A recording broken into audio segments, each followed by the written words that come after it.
Sri Gurubhyo Namaha. Welcome to our online teaching academy Ekalaiva, and I welcome you all for the science class. This is class 10 science and we are seeing biology part. In biology, we have started with how do organisms reproduce. In that first type of reproduction, that is asexual reproduction, we have completed. Now we are going to step into the sexual type of reproduction. So in sexual reproduction, we are going to talk about flowers, that is plants, and then we'll move into the human. So here you can see the flower, which is the reproductive part of the plant. There are vegetative part of the plant also, that is root, stem and leaves. Here this is the reproductive part of the plant. Here sexual reproduction in flowering plants. I will show you the flower. Okay, you would have seen this flower. This is nothing but hibiscus. In simple we call it as shoe flower. You can see the structure, okay, the stalk, okay, and then the colors, two different colors you can see here. One is green color, another one colored part, okay. There are various color, here we are talking about red color, right. So the green part, what is that green part function? What are the function of this part? Where is the actual reproductive part? That's a question mark now. So you can see the actual reproductive part surrounded by some accessory parts, and that accessory parts you call it as the green, the first one, calyx, and then the colored corolla, and then here is the protected reproductive part, and this you call it as androecium and gynoecium. Okay, in simple term they are given as pistil, then carpel, then stamen. Okay, pistil or carpel and stamen. Okay, so when I remove these petals, okay, I will show you the other protective part down, which is a part of the female reproductive part. You can see a white colored lobe-like structure. Okay, inside that only the important part was there, that is nothing but the egg cell where the fusion going to take place. So we will see from the beginning. The flower is a structure contains the plant's reproductive organ. So two parts, one is vegetative, another one reproductive. So and its function is to produce seeds. Next, the further generation takes place. After fertilization, portion of the flower develop into a fruit containing the seeds. So this is the wholesome about the flower. The flower, which is a reproductive part. So it's a reproductive part. So what it's going to produce? It's going to produce seed, and then the next generation going to be there. Okay, the germination going to take place. So this is a wholesome. Now one by one we are going to see how it is going to develop into seed. You can see the structure of the flower. Now what I showed, the same thing in the board. So we'll start from the receptacle or thalamus, okay, which is the part which going to hold all the whorls of the flower. Okay, I told you the four parts: calyx, corolla, androecium and gynoecium. Right? You can see here the four whorls or the parts: calyx, corolla, androecium and gynoecium. Androecium otherwise called as stamen, gynoecium pistil or carpel. Okay. You can see the structure, okay, the parts. Now from the basic thing, the thalamus or the receptacle, which is the part going to hold the four whorls. And then next, the green colored part you call it as calyx, the colored one corolla, and inside you can see the androecium and gynoecium. There are different types of flowers. The flower which is having only one reproductive part, that you call it as unisexual. The flower which is having both the reproductive part, you call it as bisexual. So you can see here unisexual flower. The flower contains either male or female part, or sometimes male flower and female flower in a single plant. You can see this flower contain male and female reproductive organ in separate flowers.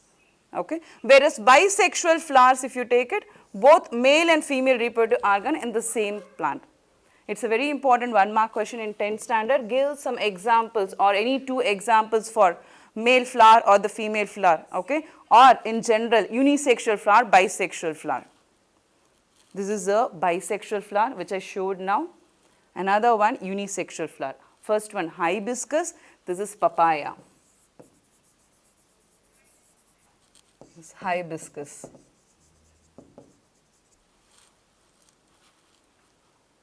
Next, we know the parts of the flower, okay, and then we know the types of the flowers.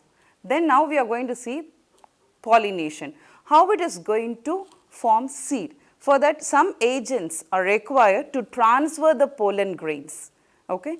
So, if you see the parts, before that let me draw the parts.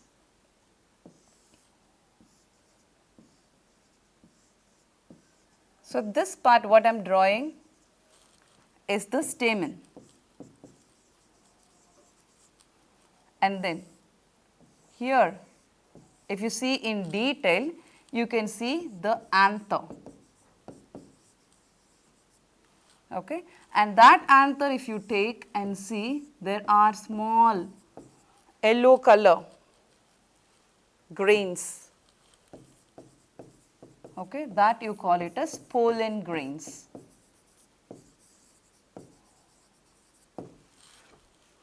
Okay, so this is the male reproductive part, okay, and the female if you take,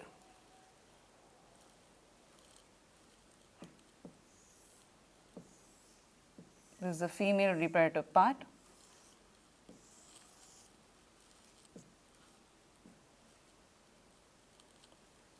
Let me draw again. I am just drawing a closed ovule. This is the female reproductive part, and here this part you call it a stigma, and this part you call it a style, and this part you call it as ovary. I have drawn a closed ovary here, and then here the ovules are present.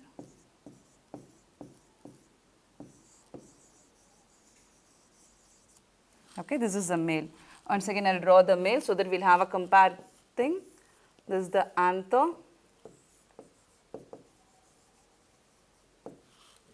filament,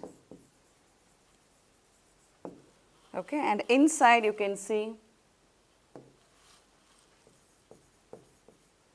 the pollen. So, we have two parts now, male part and the female part. Now, how it is going to get transferred? There are two types of flower, one is unisexual, another bisexual. In same plant, another one, two different plants we can say. So, how it is going to transfer? Even though it is the same plant, it should be transferred. Some agent is required to transfer that particular pollen grain. The pollen grain is the part which is going to carry the male gamete, and it is going to transfer that through a tunnel or a canal you can say, and it will reach the female part. That we are going to see what it is. So, that process, the transfer of the pollen from the male to the female, that you call it as pollination. So, we will see that. So, this is called pollination. The transfer of pollen grain from the male gamete, okay,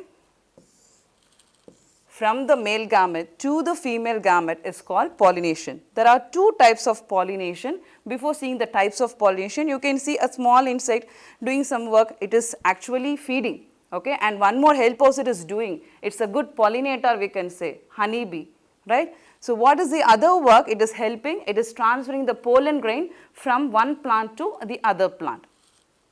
So, this you call them as agents, pollinating agents. So, number one, insects we are talking about, then water, wind as well as birds. So, types of pollination, there are two types of pollination, one is self, another one cross. The name itself says self-pollination in the same plant. Cross-pollination, two different plants are required for cross-pollination. Okay, you can see the self-pollination here in the same plant, okay. So, the transfer of the pollen grain, this is the male part, okay, from the male part the transfer of pollen grain to the female part. So, this part is quite sticky or feathery, okay, sticky or feathery, so that the pollen grain can go and attach themselves. Then it will burst open and produce the male gamete. So, this is number one, what you call it as self-pollination. Then cross-pollination, two different plants are required, and you can see the pollen is getting transferred from one plant, one flower to the other flower. can see here the transfer, okay, from the male to the female. So, this you call it as cross pollination, right.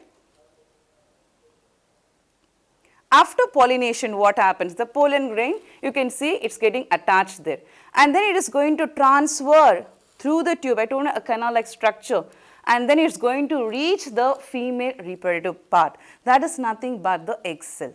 Okay.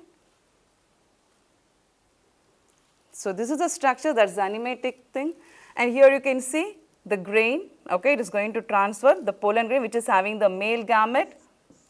Okay, it is going to get transferred and it will fuse with the egg cell. So, here fusion takes place. Okay. That we will see still more in detail, and then we will come back to this structure. Double fertilization. Okay, double fertilization, two fertilization takes place. That is why it is called as double fertilization. You can see the structure here. Okay, the pollen grain is getting transferred. Okay, you can see it is going inside the structure. This structure I will show you in detail here. We know the female reproductive part and the male reproductive part. In female reproductive part, okay, this pollen will get attached and it will burst open. It will burst open like this, and it will have two male gametes, and the male gametes will transfer via this. This is nothing but the extended tube, okay, from the pollen. So, we call this as pollen germination. So, it will be extended like this, and what is present here actually? The male gametes. Now, it is giving a pathway for the male gametes to transfer and it to reach the female part. Okay. In the female part, you can see still more in detail here. This is called the embryo sac here, okay, which will later, and here this is synergids. This part you call it as synergids, and in the middle part you can see the egg cell, okay, which is marked here. Then these three parts you call it as antipodes, and then these two you call it as polar nuclei. Okay, I will repeat once again. This sac, inside the sac you can see the egg cell, okay, and then synergids, okay. This is the posterior thing. In anterior thing you can see the antipodes, three antipodes, and then the polar nuclei. The male gametes, okay, the two male gametes, where they are going to fuse, that we are going to see, and that is termed as double fertilization. So, first male gamete will fuse with the egg cell, okay, and that you call it as simple fusion, okay, or syngamy.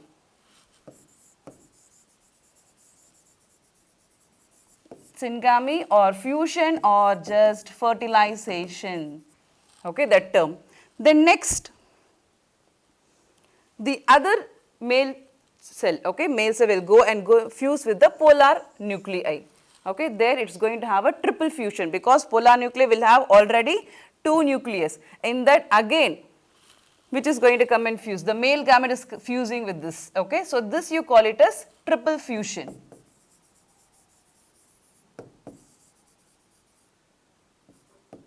So, both together it is happening, so we call it as double fertilization, okay, and you can see the number 3 nuclei and then 2 here, okay.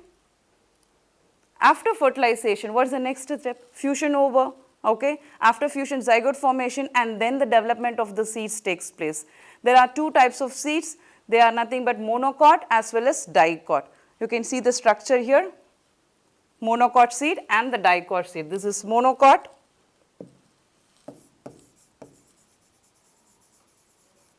And this is dicot. You can see the example.